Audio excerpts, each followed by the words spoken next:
You've written a lot of really interesting and of the moment columns recently, and one of them is about, as you say, you've used the word destruction of democratic institutions here, federal governments and departments and the like, cultural organizations.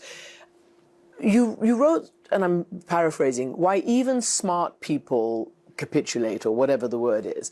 Why? Why do you think it's been so easy? I mean, literally without a peep, almost. There are a lot of good reasons to obey when a government like this comes in.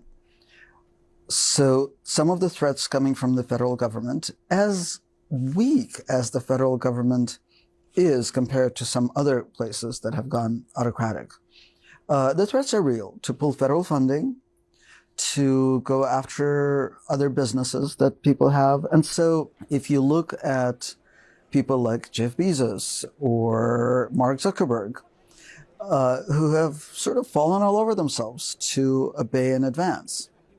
You also see some clever rationalizations and some real rationality, right? Bezos is protecting his businesses. During Trump's first term, Trump went after Amazon to punish the Washington Post. Zuckerberg is using what I call the zeitgeist argument. It's not even so much a direct threat as, look, we're working in a different culture now, and we have to adjust. That's good for business. Some of these arguments are actually values-based. We have to protect our employees. We have to protect our shareholders. These are all good reasons as far as they go. They're good tactical reasons. There's only one reason not to obey, which is that this obedience is what builds autocracy.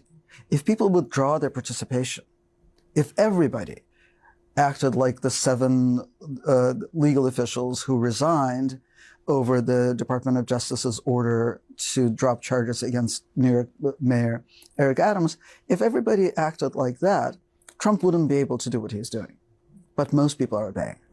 So how do you see that progressing? I mean, is everybody shocked now? Are they stunned into silence or inactivity? Or do you foresee the world we live in, the alternative universes of social media, the fact that it's very difficult to find the truth? Do you think it's going to be, it'll take time, or it'll never happen, some kind of pushback against individual rights and federal rights? I mean, this is not a great country to build a mass resistance movement. We're very atomized. We're very polarized. We don't have local media. We don't have local politics to speak of. So all of these things actually mitigate against an effective resistance against Trumpism. At the same time, we do have freedom of the press still. We do have the wealthiest civil society in the world. We do have some pretty great legal culture, right? So it's not over until it's over.